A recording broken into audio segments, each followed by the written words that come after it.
What's going on, Bulls Nation? Welcome into the CHGO Bulls podcast. Coming to you live from our studios here in West Loop, downtown Chicago. I'm Peck, Bulls_Peck. That is Big Dave. Bam! BAWL Sports. Bam. Will, the GOAT, perfectly coiffed, Gottlieb. Will_Gottlieb. And Queen of the Controls with us, per usual, the one and only Katie Duffy. What's up, Katie? Hi, guys. Hello. Happy Wednesday to you all. Bulls off until tomorrow when they face the Boston Celtics, but we are here. We are going to talk some of the latest trade buzz, including the big athletic report that was dropped yesterday about Zach LaVine and the interest that a certain Denver Nuggets, champions just 2 years removed, have in him, among some other names. We are also going to be joined by our guy Marc Stein to get his latest intel on what's going on with the NBA rumor mill and trade market.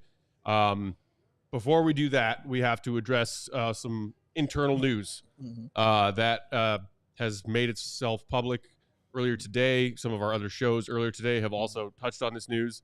ALLCITY had to deal with some layoffs today, including a number of them here at CHGO. Never fun thing to have to talk about. I know people in our CHGO Bulls diehard Discord were asking about it.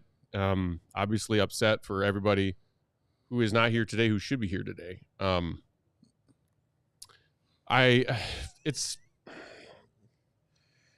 We just in full transparency had a really tough company meeting before we came on and did the show and tried to get some explanations to why things happened. And what we can tell you is that we are still here and we will continue to be here providing you the Bulls coverage that you've come to expect from us. We are very fortunate to be able to do so. And in the meantime, if you are someone who ingests not only CHGO Bulls coverage, but content from our other teams and our other beats, a lot of the people who were let go today were here on day one and have been our teammates at CHGO from day one. My heart aches for them. And there's been questions and comments and theories posited in our Discord already today from our diehards. And I think I just want to say, this sucks for us, too. We were just as shocked by this as y'all were. This is something that we obviously had no control over. And if there is some emotion or opinion that you want to get out today because today seems crappy and unfair because you, bless your heart, tune into what we do and think today's news sucks, the first thing you should do is reach out to the people who were affected by this directly and tell them that you appreciate and enjoy what they do. Facts. And continue to support them wherever they go. Yep. And beyond that, we all will still be here working our butts off to make sure that you get the content from us that you've come to expect and the engagement from us that you've come to expect. And that won't change. Yeah. But it doesn't take away from the fact that today's a really shitty day. Yeah, really shitty. Kind of dropped on us. It just had me just reminiscing and thinking about just certain moments, with those guys. Like, I remember, Matt, when you and I were first basically saying, we were in with CHGO and we went to the studio they had where everybody was staying. And after that conversation, turned around and there go Herb Lawrence. And I was like, oh, snap. Like, I said, y'all got Herb Lawrence?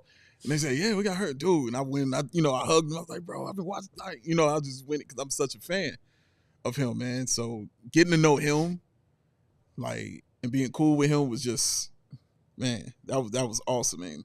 And Greg, from the Blackhawks, what we were doing with wrestling and everything like that, man, just, we were kind of like kindred spirits, kind of like you and I are, but ours was like wrestling. So again, he and I are not the same, but we shared that common bond like that. And yeah, man, I'm gonna miss him for sure. I'm gonna miss Ryan, who was also a part of the wrestling as well. I'm gonna miss him as well. Vinny Duber, like talking, blues music with him, talking BB King and all these other greats and having those conversations with them. I miss that. My man Pretty Ricky.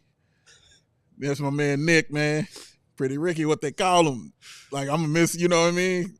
I'm gonna miss him, man. Like, just having conversations with him and just bouncing ideas, talking about the Bears. Like, he was always down to talk Bears with you no matter what.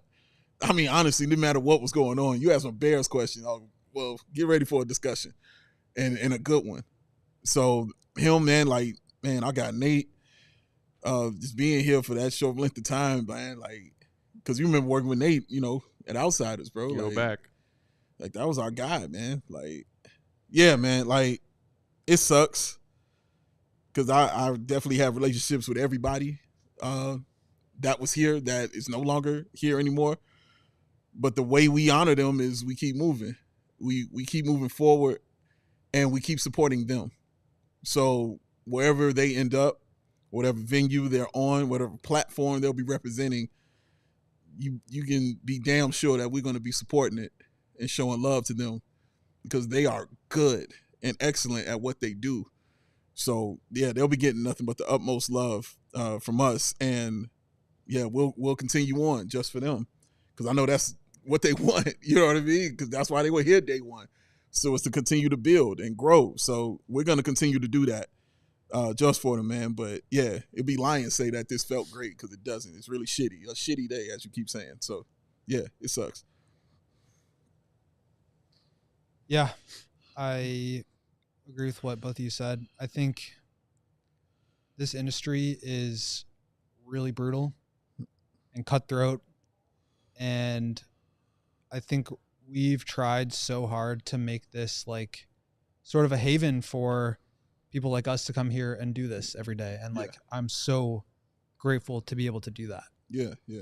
And so when these kind of things happen where it does feel like it's more about the bottom line than the product, that hurts and it stings and it's not fun.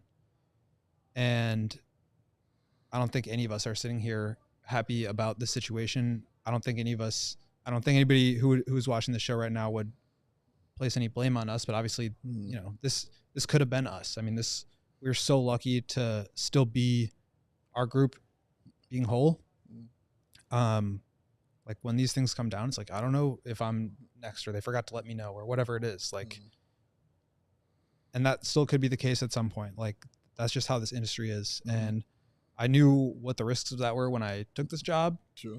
But I love what I do so much that it was worth it. Yeah. And so I'm really grateful to still be here. I'm really grateful that we still have people that are following and supporting and watching us. That's why it works. That's why we're able to do this. That's why we are so grateful for you guys. But yeah, I mean, it sucks. The timing sucks. The feeling of uncertainty and fear of the future and what's to come sucks. And I don't like living with it. And I don't like not knowing what's going to happen. And I imagine a lot of you guys feel that way too, because you've invested in us and spent time with us and subscribed to read what I write and subscribe to chat with us in the Discord and all that stuff. So it sucks. And I'm with you. There's not like a good thing to say right now. I don't know. I'm just kind of venting, but it just sucks. It just sucks. It's a shitty day. And look, some of you who are our regulars joining us may have noticed that, the comments are not active, the live stream comments. That's a choice that was made today, I think, on some of the earlier shows. But we understand that there's a lot of frustration and anger out there with our viewers, people who tune into our content, some of you even diehards who pay for our content. We love and appreciate y'all so much. Sure. And we, again, I just want to reiterate, we are just as pissed off as y'all are by these moves, because I this was a total blindside to, I think, all of us. Yeah. And I went through all of the different team beats on Discord this morning and was reading what people are saying. And it was a lot of angry people. And, you know, people saying this and people saying that. And just so you all know, we are right there with you. Yeah. But today is a day where we can be frustrated by this, pissed off by this, heartbroken by this, aching about this. And primarily because several people who are so good at what they do and do it so passionately with so much effort, yes, are no longer doing that job that they deserve to do. But there is also still room for positivity in all of this. Yeah. We will continue to move forward. I think, you know, and our guy Jay Zawoski of CHGO Blackhawks in our team meeting said something very good when we were trying to put all this in perspective. It's like the reaction that we've seen on social media and in our Discord of people livid about this means that fans are tuning in and want what we are providing content-wise and are mad and bitter and angry and confused about if and why that might change moving forward. So keep that passion. It's the same passion that makes you a dedicated Chicago sports fan. Mm-hmm. We are feeling all of the emotions y'all are feeling, but appreciation for the jobs that people have done and faith in what we will continue to do moving forward, I think are things that you should try to keep at the forefront of your mind while trying to process all of this. I think that's a great point, because I think it's also the passion that we come with every day and that we try to give you guys, and that's what the hat throws are for. That's what the bear hugs are for. It's like we're here to be part of your community and part of our community, and give you guys whatever form of entertainment we can, and analysis and trade stuff, which we're going to talk about here soon with Marc Stein. And it's like, it sucks to think about this as like a business and like the cold nature of that. But at the same point, like that's the reality of the situation. And we talk about it with like trades for players, like nothing personal about Zach LaVine, but like that's the business. And I kind of feel that right now too. So I just ask for continued support from you guys. I know you show up every day and we appreciate that. But that's what we need right now. We just need our community here for us, and we want to be there for you too. I want to say one more thing, then I want Katie to have the final word on this. I forgot to send a shout out to Lawrence as well. Law is my guy. Like, that dude is so good at what he does. And just the conversations we would have, and, you know, the way he would come out and just show up, you know, just to help me, you know, when I couldn't find another producer to do something or anything like that. Lawrence was always there, you know, whether it was to produce a show, whether it was I need a graphic, you know, whatever. He was always there to help, man. And yeah, that's gonna suck him not being here as well. Shout out to Tom as well too. Yeah, it sucks, man. It sucks. Go ahead, Katie. I mean, what you guys have said is so, you know, eloquently put in such a bad time, but I just want to echo, like, the people who left us today were so good at what they do. And I don't have to say this to all of you that are watching, because you already know, because you consume their content, because you've seen their work. And I just want to remind you that just because those people are not with us in this building right now does not mean that their content and their faces and their voices go away. Please, like, continue to follow along with them wherever they go next, whether it's just, you know, following them on Twitter. Just because they don't have, you know, our company name in their bio anymore doesn't mean that they're not going to do incredible work. They will go places and they will put out, you know, more incredible work there. You know, continue to follow along with them. They're not going to go away. They are so, absolutely, yeah. Well said. All right. Thank you for bearing with us while we try to talk through that news. And, you know, again, appreciate everybody expressing their disappointment, condolences, and shows of support as we go through this. We got to take a break here. When we come back, we will be joined by Marc Stein, because even on tough days, the NBA trade machine never turns off. Keeps going. And we got some doozy stuff about Zach LaVine yesterday after our show. So we are going to talk about that next. Hit the like button. Show yourself, show us that you are still out there watching and tuning in. A diehard Bulls fan as always. And we will be right back after these messages.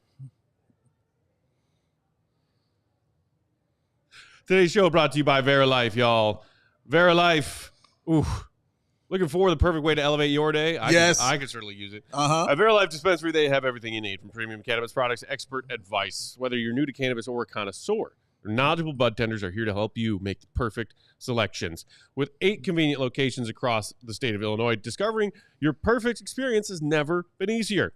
Verilife proudly offers a price match guarantee, ensuring you get the very best value by matching local competitors' prices on eligible products. Mm-hmm. Don't miss out on their latest deals and exclusive offers only at Verilife Cannabis stores and online, their website, verilife.com. If you place your order online on their website, you can use promo code CHGO25 at pickup of that order to get that discount. And it is a 25% off one regular priced item. Again, that's promo code CHGO25 when you go in store and check out of the order you made online, or the order you make when you just walk into the store to shop around at the store. You can do that too. And again, that website is Verilife, VERILIFE.com, promo code CHGO25. Beer. Yes, sir. Oh, all Need of them. one. Need them. Hand them to me. If you're 21 and over, of course. Of course. But that's how I embrace chill, man. Because between work, social media, and the choices life throws our way, woo, it's no wonder we're more worked up.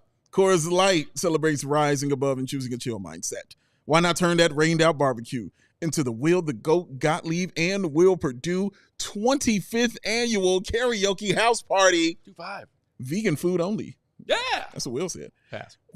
Or after a tough loss, settle scores with an ice cold peace offering. Make the choice to choose chill, then reach for a frosty cold Coors Light. It's mountain cold refreshment, because when those mountains turn blue, oh yes, you know what to do. It's cold lagered, cold filtered, and cold packaged for a smoother finish. So when you embrace that chill mindset, it's a good time to crack open that Coors Light. Why? Because it's crisp and refreshing as the Colorado Rockies.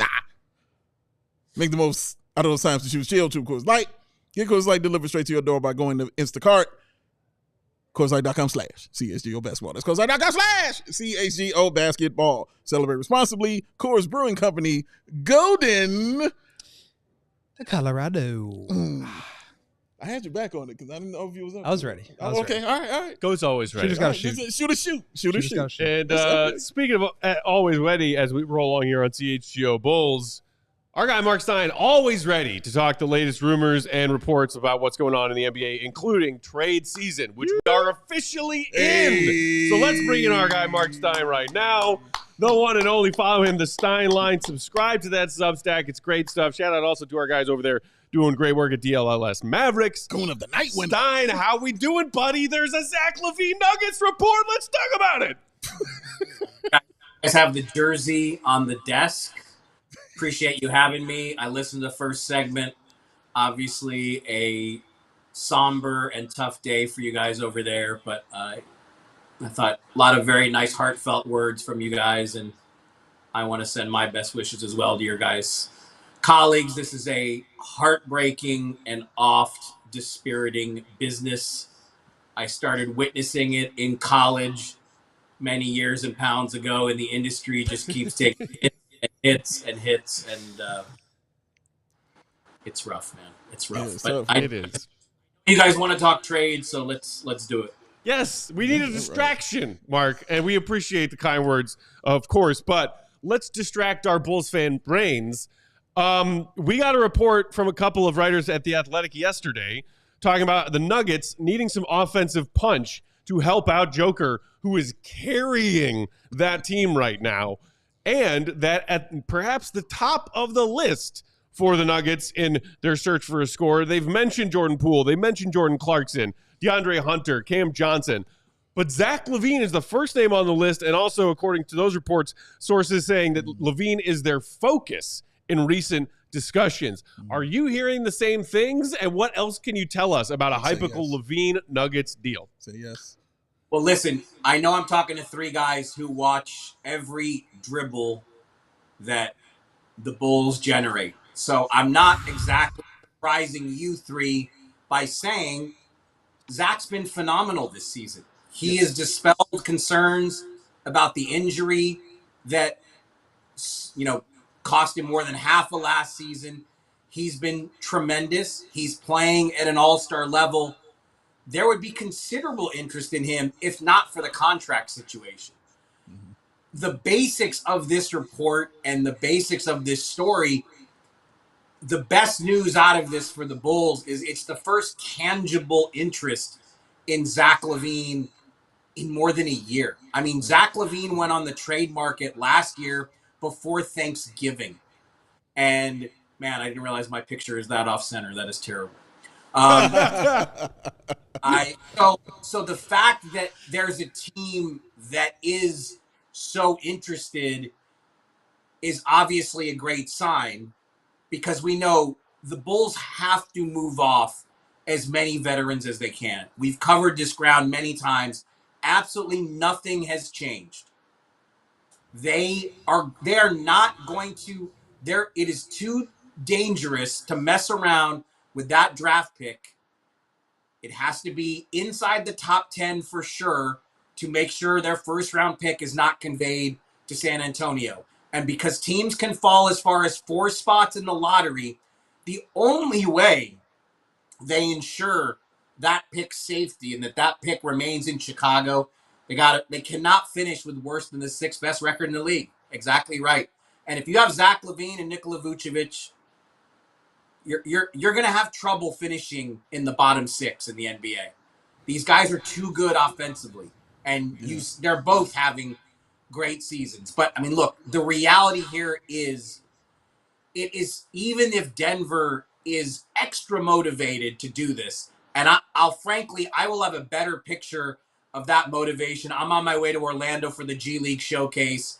That is the closest thing the NBA has to winter meetings. You can rest assured that this story, and really the Bulls were going to be at the forefront of discussion anyway, because we know that Zach LaVine, Vooch, Lonzo Ball, we know these guys are more than available.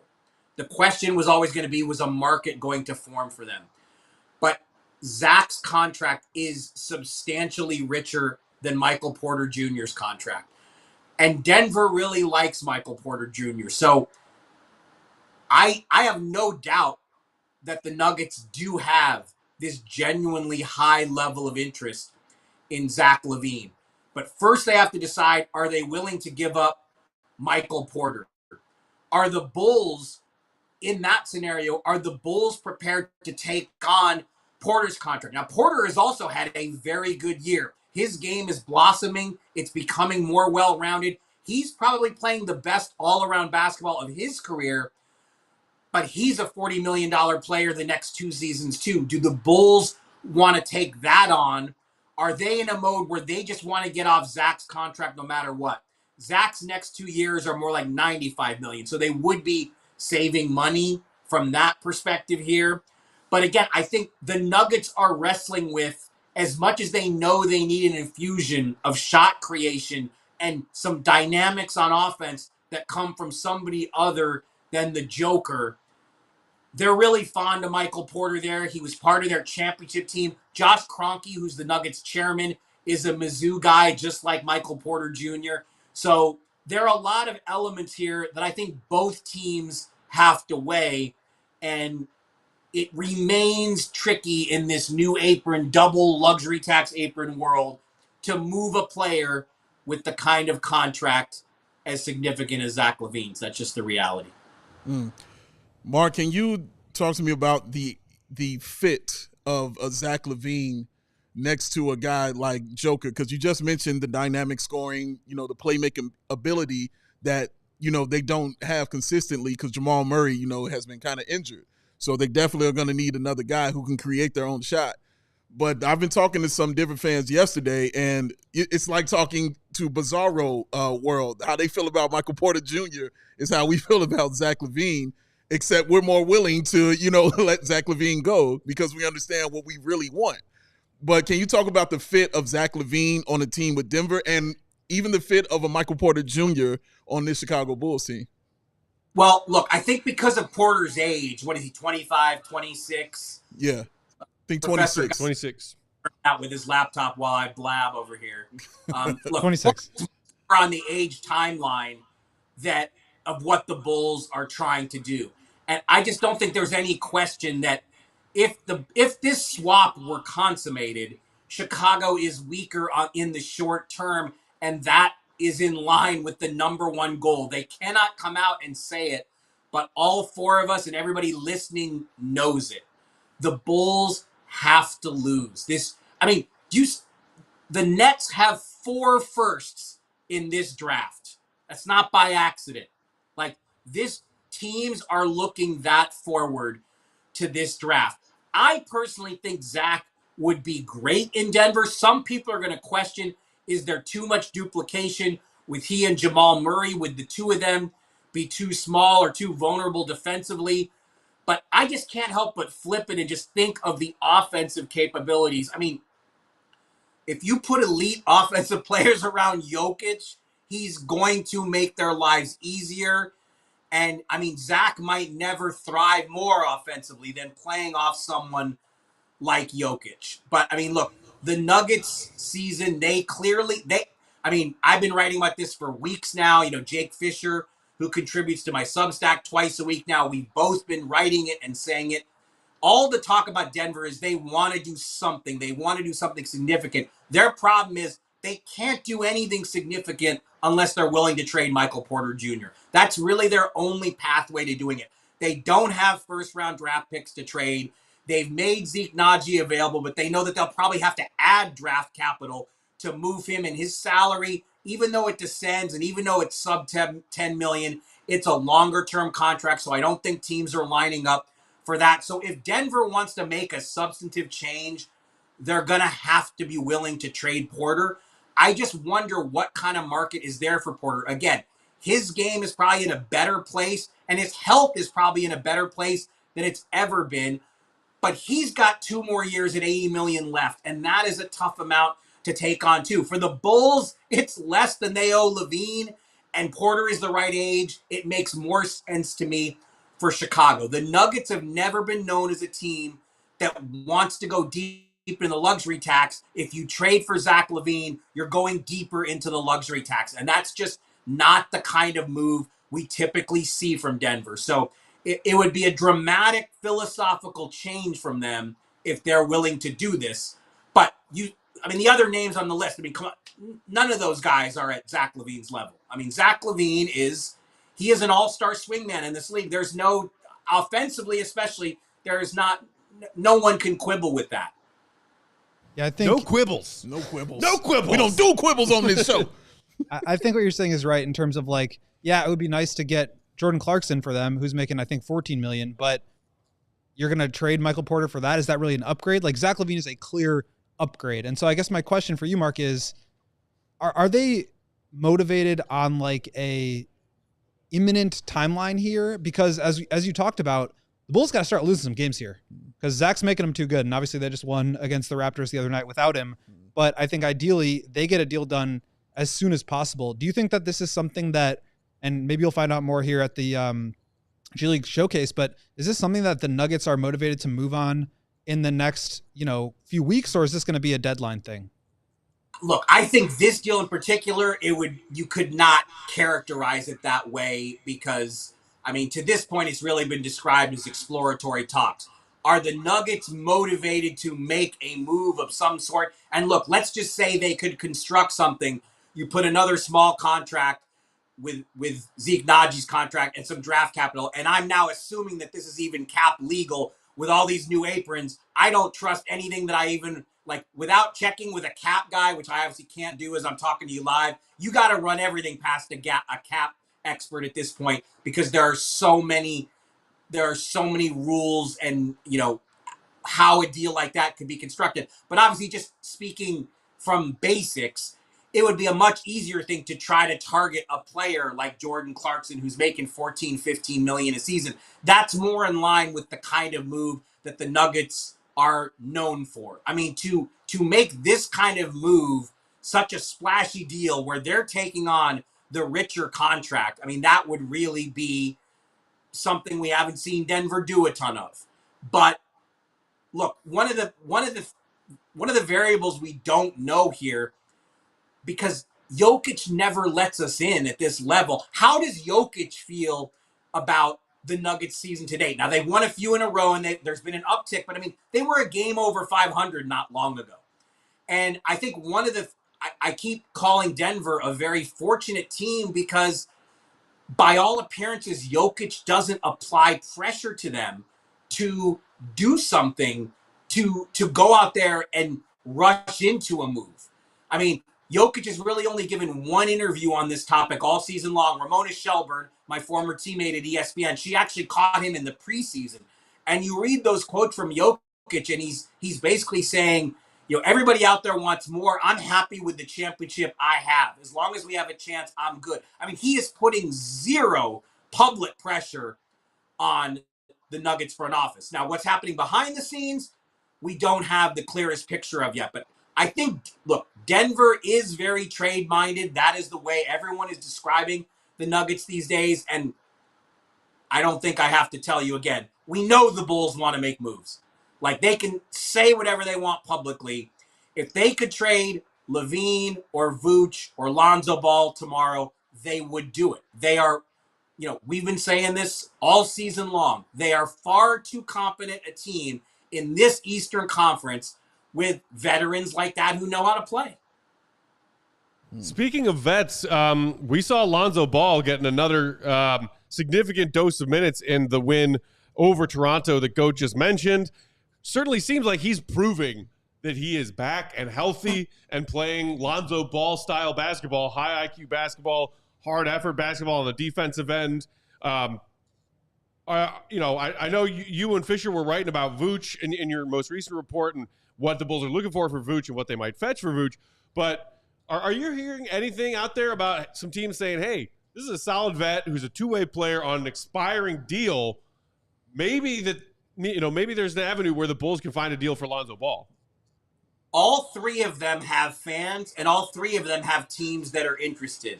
But in each case, you can make the case that the finances make it prohibitive. And again, I'm not the expert to spell out every little nuance and wrinkle within the first luxury tax apron and the second luxury tax apron. Like I said, I am lucky that I have some cap experts in my life who I literally text with every day. Is this legal? Is that legal?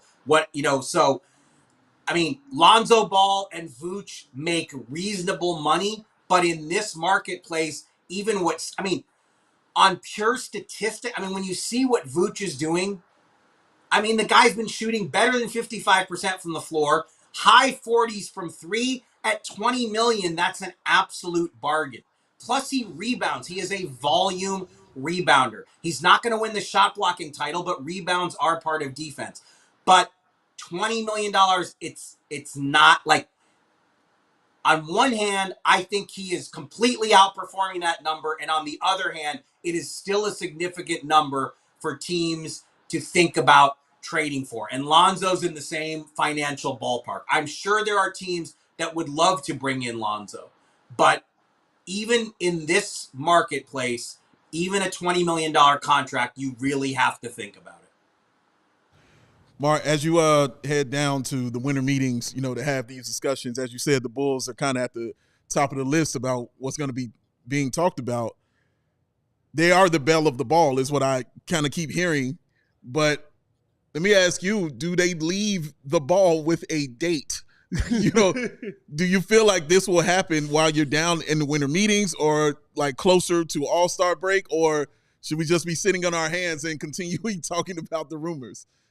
I would love to tell you that I could give you that firm of a timeline. I promise you if I had it, you would have already read about it.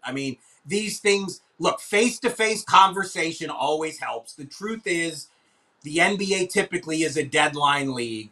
The deadline is typically what sparks action, and the deadline's not till February 6th. But look, there's this wrinkle in the CBA that nobody really talked about, how when you trade a player by September 16th, you can reaggregate them in a subsequent deal, even if they haven't been on your team for 60 days. That's a new little wrinkle, and it gave us 2 deals on the first day of trade season, with Thomas Bryant going to Indiana and the Dennis Schroeder for DeAnthony Melton trade. Both the Warriors and the Nets, if they want to, closer to the deadline, the last 48 hours of the deadline, the Warriors can put Schroeder with other contracts and move him again. the Nets would be able to put Melton with other contracts and move him again. So it's like you have people saying, "Oh, we're not going to see any action at this deadline because of the new rules." We've already seen 2 trades. I mean, so we're already off to the races to a degree. And like I said, something tells me that Arturis and Mark Eversley, they're not going to be lacking for people who want to chit chat with them in Orlando, assuming they're both there. But, does a deal happen this quick? Sometimes yes, and sometimes no. I'd love to be able to tell you exactly, but stay tuned. I mean, like this LaVine scenario, just look at what it's done to the last 24 hours. Yeah, I think maybe we can leave you on this one because I know you got to run. But just like bigger picture, how do you expect this trade deadline to go? You kind of touched on it there, but with all these new rules and, basically any contract being more than $5 million is like an albatross now. Do you expect a lot of action at this deadline? And I'm curious to hear the same question answered in about a week's time when you get home from the G League Showcase. Yeah, look, that is one of the obvious questions that we're going to be posing to people when we're there, because, everybody's trying to make that forecast right now because, we've had constant Jimmy Butler speculation for a week or two now. Brandon Ingram, we've been talking about that situation for months because the Pelicans and Ingram, neither a trade was found nor an extension was reached. And now Zach LaVine. Those are the 3 players that kind of get lumped together because they're all making 35+ million. And it will be interesting to see, can any of those 3 actually be moved at midseason in this climate? It's a little bit easier to do trades in the offseason with these big numbers. We saw this with the Knicks and the Timberwolves because you can carry 21 players in the offseason before you have to cut down on your roster, and it just gives you that much more flexibility. Obviously now teams can only have 15 standard contracts and 3 two-ways, so it's a little bit tougher to maneuver. But look, that is the question I think everyone is asking. How feasible is it for players in that salary range to be moved mid-season? And really the best answer I can give you on December 18th, a week away from Christmas, is we're about to find out. And it is a question that a lot of people are asking, and I don't know that there's a definitive answer. You can find plenty of people to say we're not going to see any big moves, and then that chatter's been out there for weeks now, and what happens? Suddenly Denver appears to emerge as a potential LaVine suitor when we've been saying for more than a year that there was no market. So really these next 6+ weeks are going to tell us and give us that answer. Marc Stein, we appreciate your time as always, buddy. We appreciate the insights. Y'all out there in Bulls Nation, if you want more NBA scoops, follow him, The Stein Line. Subscribe to that Substack. He and Jake Fisher have been doing great work talking about the early stages of NBA trade season. Stein, don't work too hard. Have a great time at that G League Showcase, buddy. Report back with us what you like the most about it, all right? All right, guys. We'll catch up soon. Be good. My man. Thanks, Stein. Take care. G League Showcase. Yeah. There's always something in the NBA. Look, we got a few more minutes before we got to take a late show break, but I am very encouraged by hearing Marc Stein say words like that about the market of Zach LaVine, which is, in some of his final thoughts there, me and everyone on the national NBA media scale who has talked about Zach LaVine trade rumors for the last 2 years have said recently there is no market. Yeah.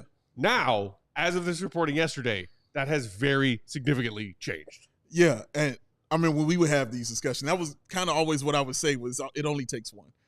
Just takes one team, and one team to feel like we got to have this to move forward in the playoffs, because obviously it wasn't going to be a team that wasn't trying to win a championship. It wasn't going to be the Nets. I still don't believe it was going to be Detroit.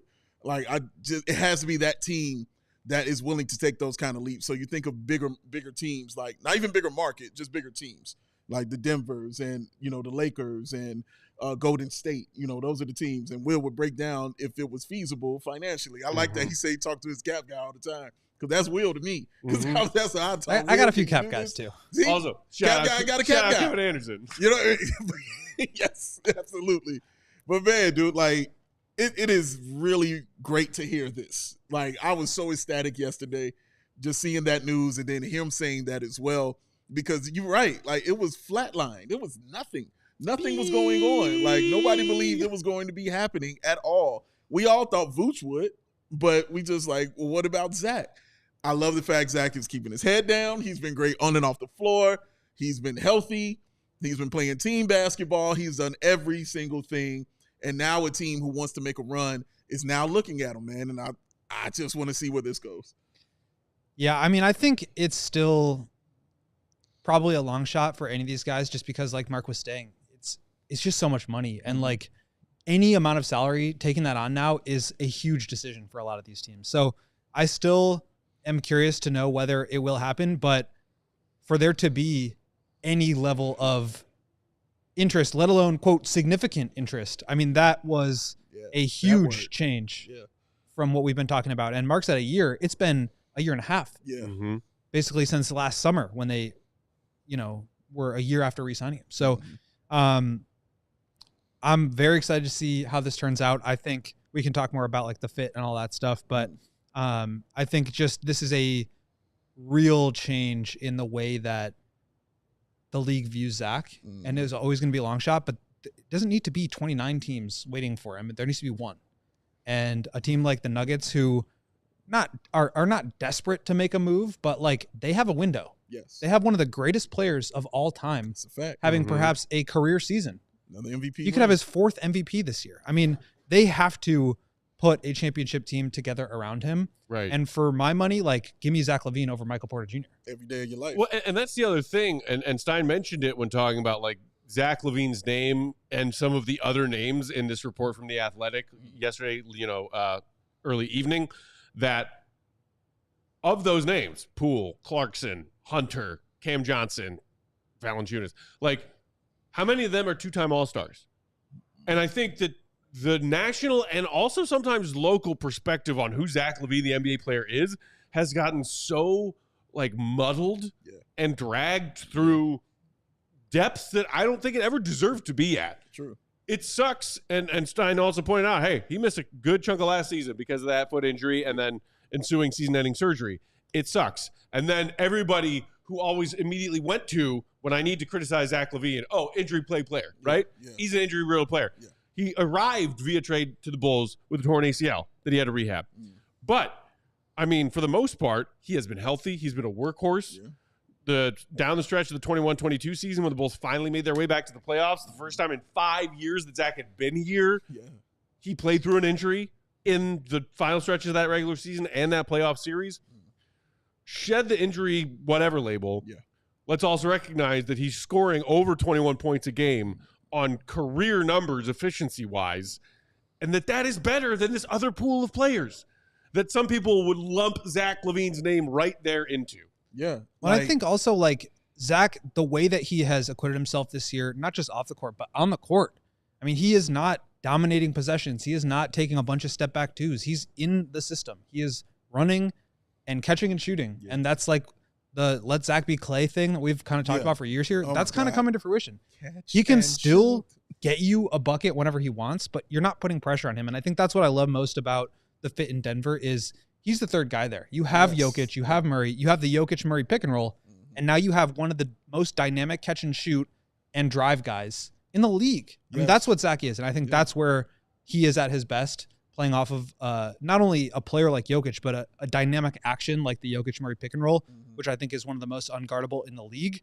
That is where Zach can be at his best. I would love to see Zach in that scenario, and I would love to see him win at a high level in the playoffs and get this whole, like, Zach LaVine's not a winning player nonsense behind us, because that's just not true. It's been the situation that he's in and the situation that the Bulls have been in for the last 7-8 years that they've had him. I would love to see him succeed at a high level next to Jokic, and I think that's exactly what he would do. Two things. One, I think I am on the same page with you. It excites me to think of what he can do in Denver and just how good he could be in Denver and how easy his life will be in Denver. So easy. Like, I'm ready for his brain to explode with just how simple it's about to be. Like, oh man, I'm this open. Oh man, I don't have to worry about this, because everybody's going to be worried about Joker and guys are going to be looking at Murray. But damn, he's going to get some one-on-ones where he's going to be cooking guys. You know what I mean? The other part, him and Aaron Gordon on the same team. Dude. Let's go. Former dunk contest foes. Now teammates. Now teammates, With man. our powers combined. Yes. I want to see all this.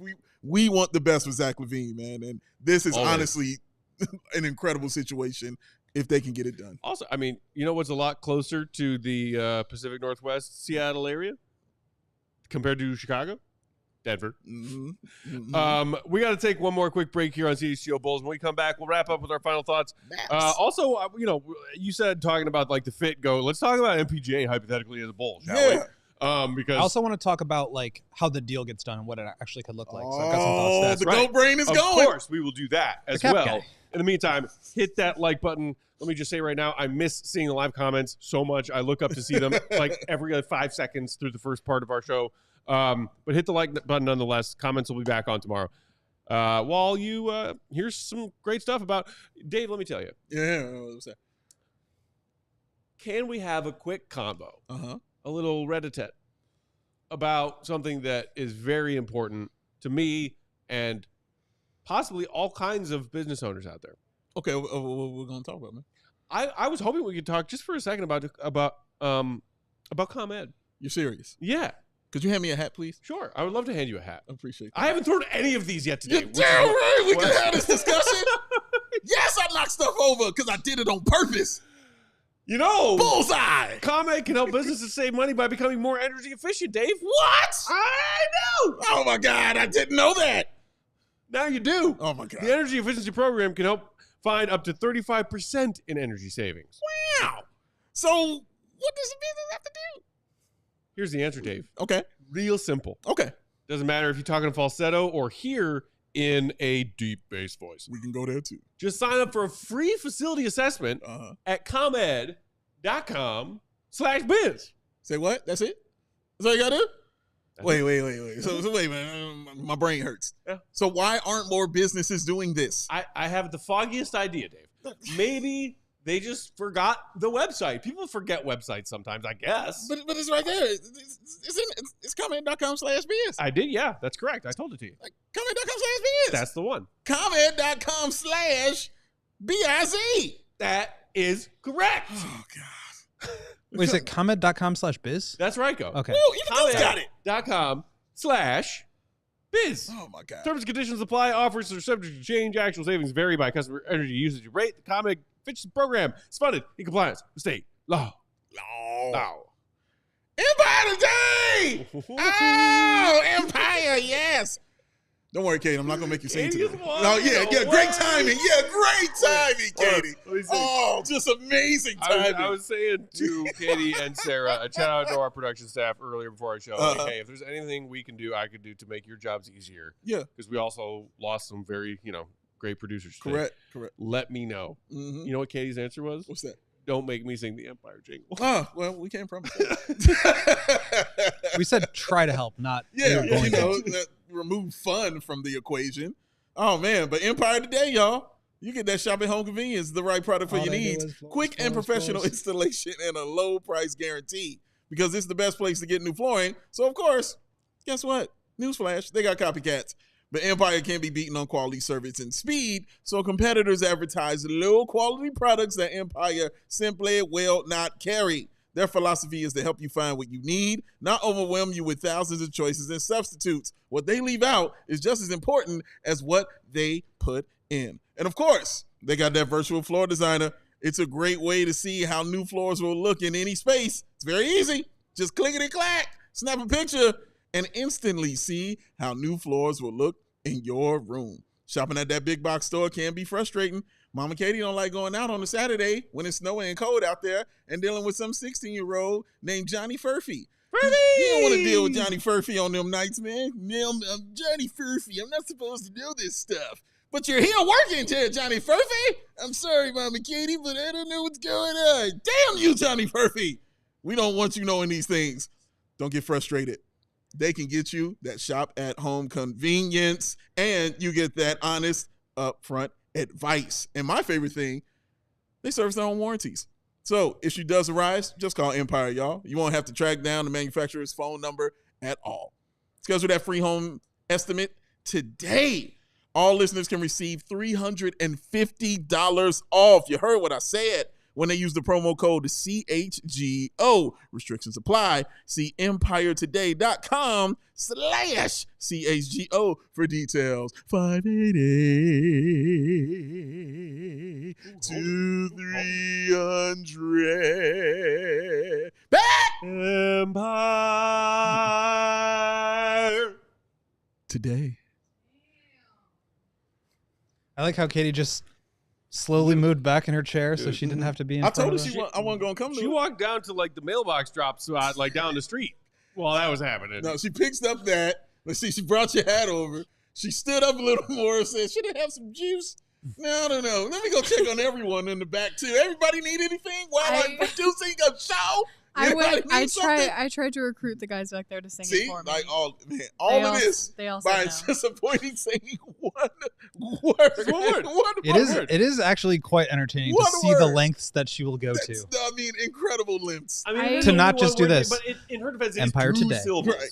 It's two syllables. You got M, and then you got pyre. Higher. You It's a really heavy only have to sing the pyre too. You don't have to sing the M. Yeah, you don't It's have to true. be Sarah who goes above and beyond and says Empire, sings it and says today. Because, you don't have to do that. Just Empire. I won't give it all away, but I do have a couple ideas of how to avoid this in the chamber that I'm waiting to unleash. You have like more creative ways to avoid doing this Yes. in perpetuity. It involves props. One day Props? you guys will Oh, see my it. goodness. Yeah. Oh, my We can talk more about that on a day where there's not a Zach LaVine trade rumor for the first time. Oh, let's go. For the first time. I'm in muting forever. your mic. How are the levels on goats, Mike? Am I picking up the goat? Can I hear the goat? No, he's whispering, so nobody will notice. If I muted Goat's mic, nobody would know because he talks like this. Just cruel. You're Oh lucky my the chat goodness. is not on today because I think that they would disagree with you. Talk to him, go. Talk to him. They like what I have to There say. you go. Ooh, now you're getting my treatment. Shout out. Well done. Love it. Welcome to the club. My goodness. So, Go, you said you wanted She's to talk about putting me on ISO cam for the rest of the show. She knows I hate the it. mechanics of how this trade could go down. MPJ's contract salary-wise this year is pretty close to Zach's, $40 million and change. He's at, 35.8. So we also know about the whole Zeke Nnaji, is also on the trade market. Yes. Maybe they would throw him in there. Yes. What are you thinking as far as your trade machine brain works, Goat, about hypothetically making this deal work? I like trade machine brain because I definitely have it's that. a big part of your brain. I definitely have trade machine brain. Right. Yes. Michael Porter Jr. making $35.8 million this year, goes up to 38.3 and then 40.8. Mm-hmm. So not a huge discount off of where Zach is. And that's, I think, where Zeke Nnaji comes in. He's in the first year of a 4-year deal, 8.8 this year, 8.1 the following year, 7.4, and then 7.4. So descending deal, which is nice. But I think that is considered a negative value asset right now, just because he's not really producing at all, and he's locked up for 4 years on 5% of the salary cap.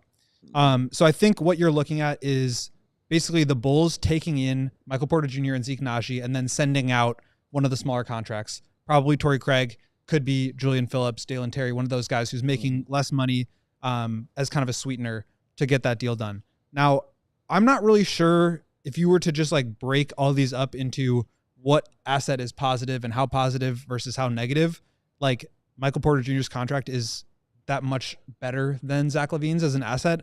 I don't know. I mean, I think he definitely has a better reputation around the league, but he's certainly got the same health issues. He's certainly got the same questions about his defensive ability. He's not the playmaker that Zach is, and I don't think anybody would sit here and say that Zach is a star playmaker. So he's certainly a flawed player, but he's younger. And I think there's a ton of value in breaking that contract up into multiple smaller pieces. Now, it's not that much smaller, but maybe you keep Porter for a year and decide if you want to keep him long-term. If you do, great. And if not, then maybe you can break that up again. But what you were saying to me, Matt, before we started the show, which is kind of the point I wanted to make, is the idea with trading Zach would be to get shorter term money, 2 years instead of 3. Clean And books. this gets you a 3-year deal and a 4-year deal. So that does clog up your space longer term, makes flexibility and a plan for cap space a little bit more challenging, or at least pushes it down the line, but certainly not impossible. So I think those are the complications, but like that's why Denver would be doing this, is that they can get off of contracts that they don't want for a contract that they maybe don't want, but a player that's better, who's giving them something. So I think what Marc Stein said was really important, which is, could they figure out a deal that is Zeke Naji plus Dario Saric, which gets you to about $13 million per year, plus a bunch of pick swaps? Could that get you a Jordan Clarkson? And if not, maybe that's when you start to turn towards a Zach LaVine, where you really do kind of have to push in all of your movable chips. Right, yeah. Because they can't trade any of their firsts and they don't have any seconds. So it's all pick swaps, and that's like protected things that they already owe to other teams that could convey later. So there's a lot of complications with that. And then the final piece here is Zach LaVine's trade kicker. Okay. 15% trade kicker. That applies to each of the last 2 years of his deal.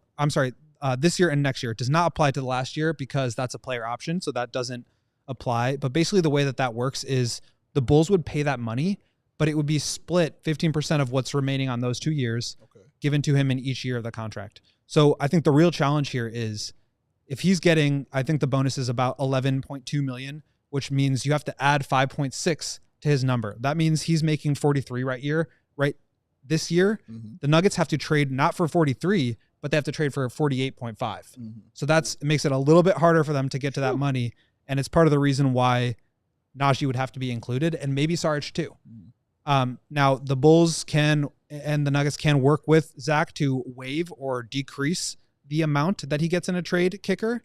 And that would be a good indicator of how seriously he wants to still get out of town. If he's that would willing tell you whether or not Zach is still fully on board with the change of scenery plan. And going to that specific change of scenery. Right, yeah. So those are the things to kind of look out for with any potential trade that does happen.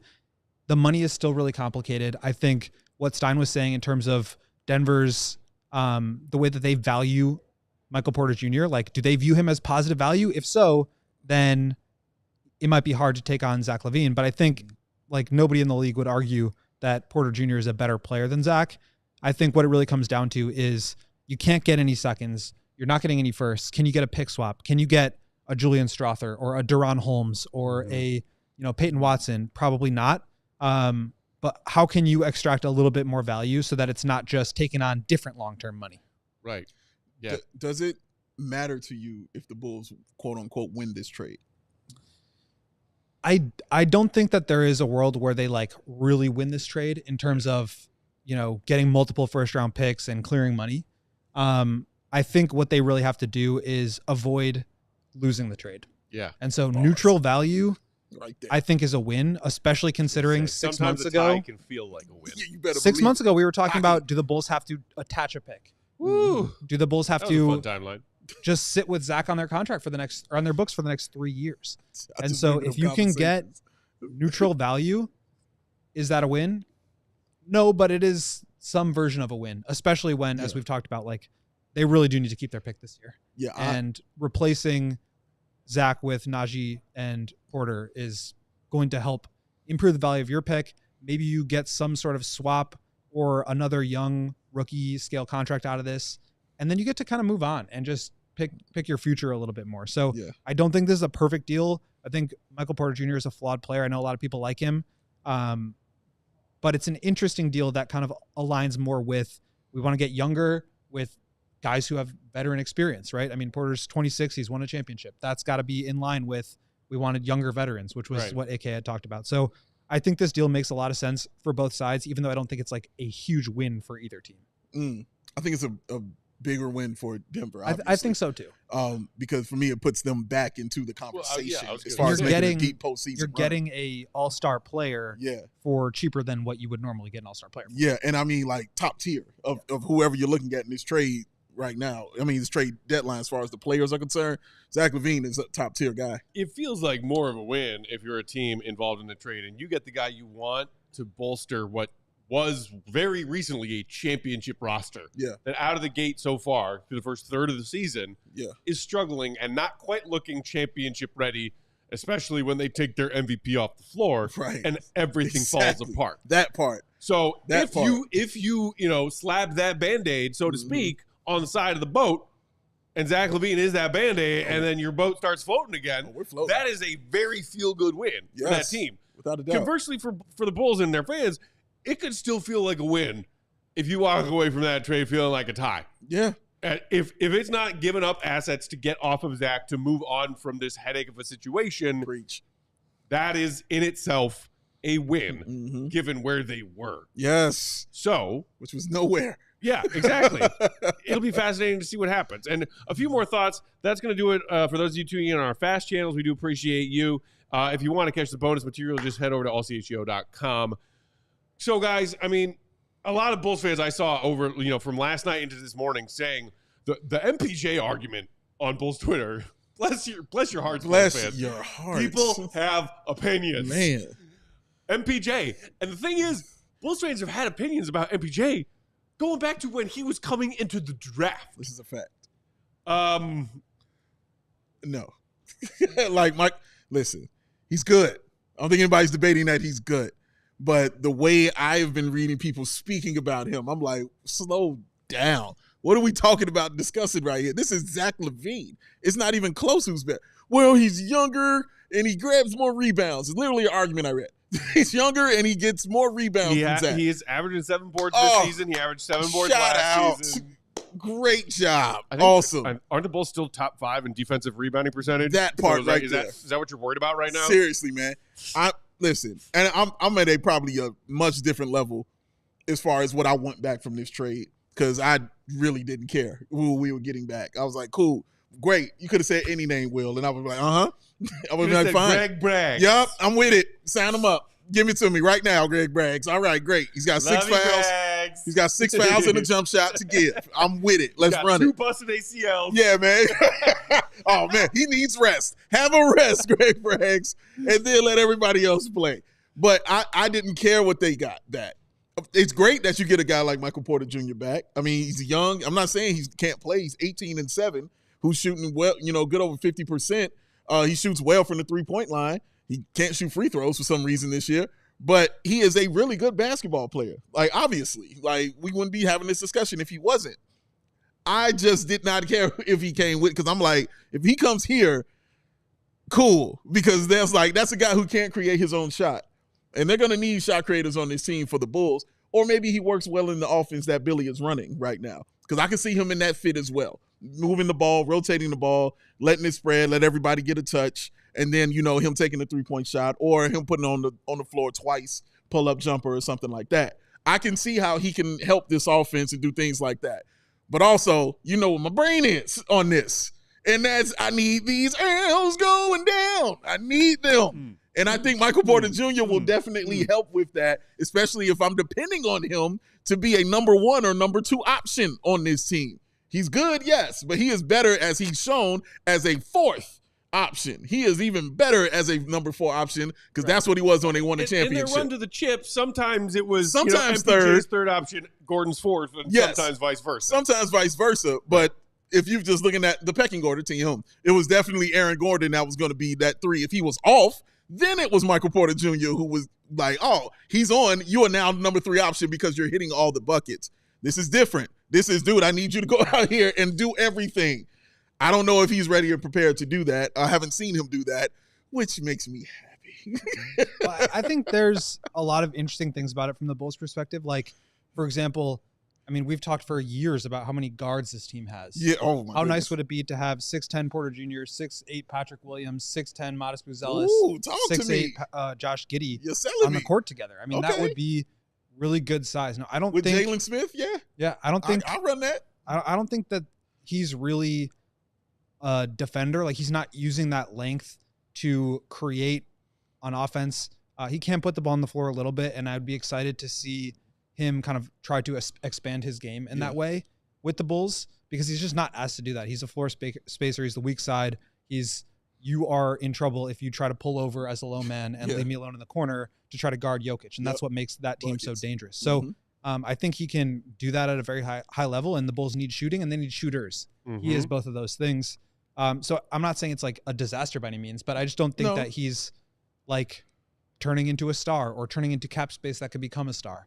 And that's fine, because you're not getting that if you can't trade Zach either. And so I think this is a situation that, as we talked about, like, if the Bulls could get 2 second-round picks for Vooch right now, no, it is not like a good value deal. It's not helping you win, and it's not helping you like stock the cupboard in terms of draft assets for the future, but it helps you lose now and it helps you improve the value of your pick.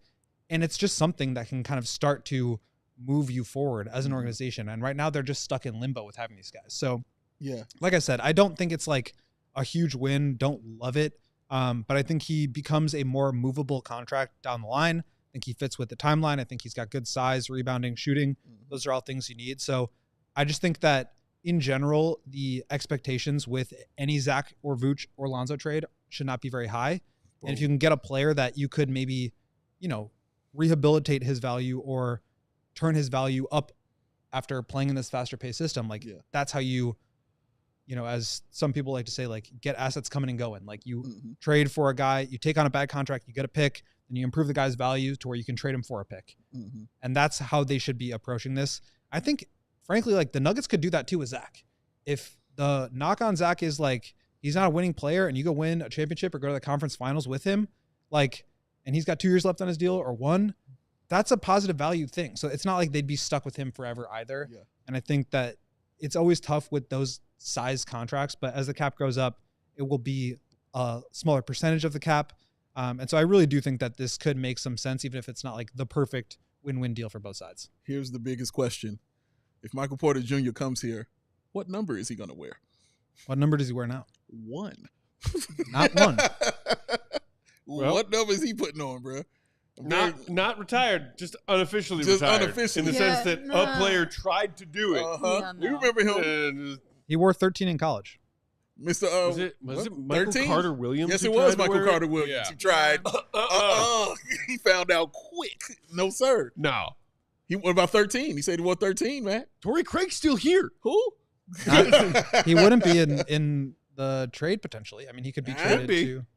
I saw Sam Vecini just had a recent update to his trade bait rankings. It was like power rankings, and Zach was pretty high up there. Vooch was somewhere in the middle. Torrey Craig was on that list of names. He's tradable. He's super tradable. Very tradable. A vet wing on a very reasonable contract. Yeah. Very reasonable contract. Teams need that.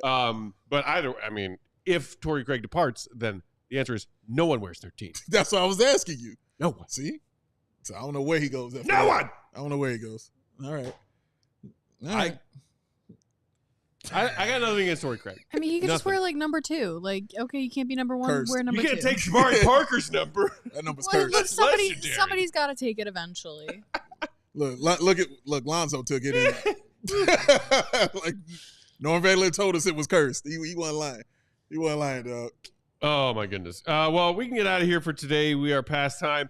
Just a quick shout out to everybody who just flocked to the diehard Discord Bulls channel instead of being in the live comments. Shout out to y'all. I cannot describe to y'all how weird it felt to sit here and do this show. This is the first time ever, I think, we've done a show. We've done a couple pre-recorded shows here and there to drop after the fact, but doing a live show and not having live comments feels weird. It feels wrong. We told y'all why that was the choice that was made today. Don't worry, the live chat will be back tomorrow. In a big way. And in a big way, because tomorrow, the Bulls are back in action. They're taking on the Celtics in Beantown, and we are doing a live watch-along. 6:30 Central Time tip. Come hang out with us for a live watch-along presented by Coors Light. Shout out to them.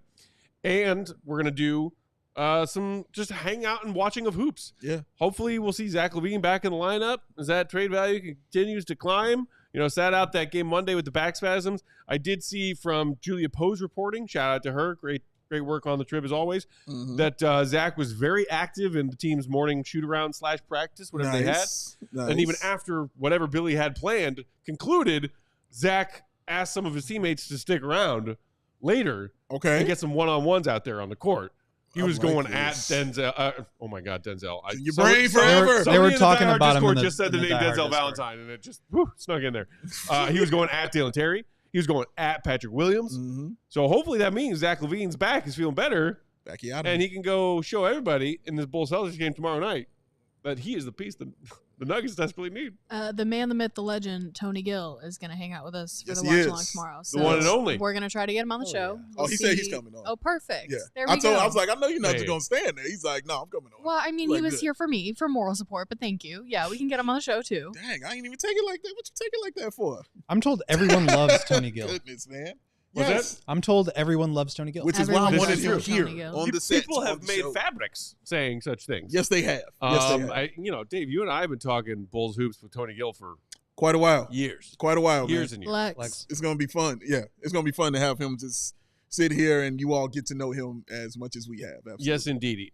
So tomorrow, 6:30 Central Time is the tip-off. We will start a watch-along probably a few minutes before that.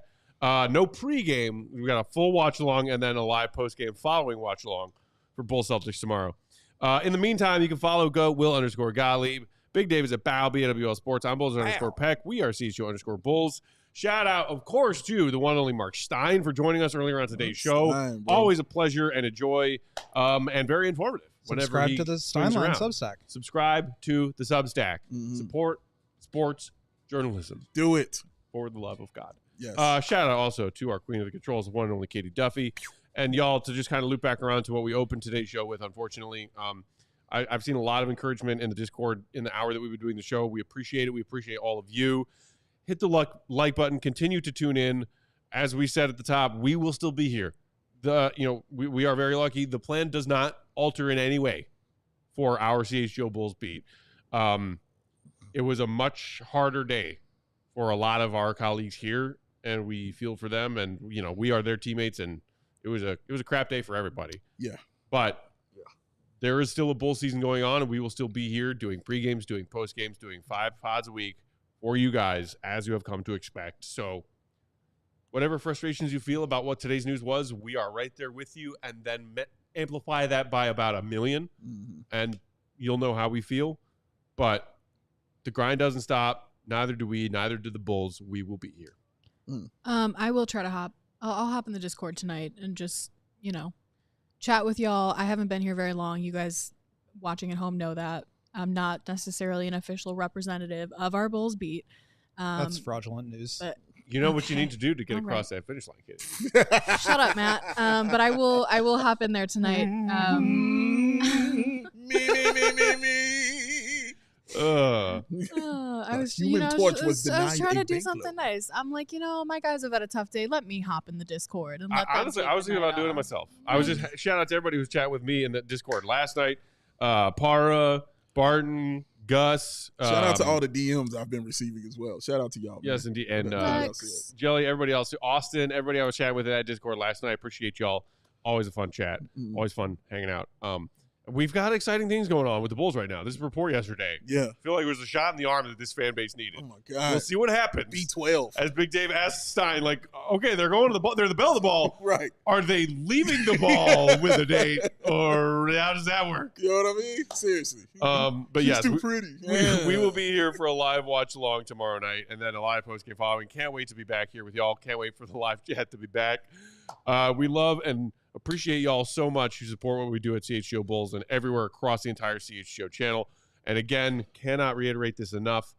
Everybody who is not at CHGO today because of decisions that were made that were way above our pay grade, that we are all pissed about. If you are sad that they are no longer on this platform, shoot them a DM or tweet at them and let them know, hey, appreciate what you do. Exactly. Love what you do. Yep. Let me know where I can follow you next. Because honestly, that is probably something that will mean a lot to those people as they move through whatever these next steps are. Without a doubt. So much love to y'all. We will talk to you tomorrow night. Take care of yourselves. Take care of the people around you. See you, be good. Love y'all. Peace. Wow. We all silly like the mayor.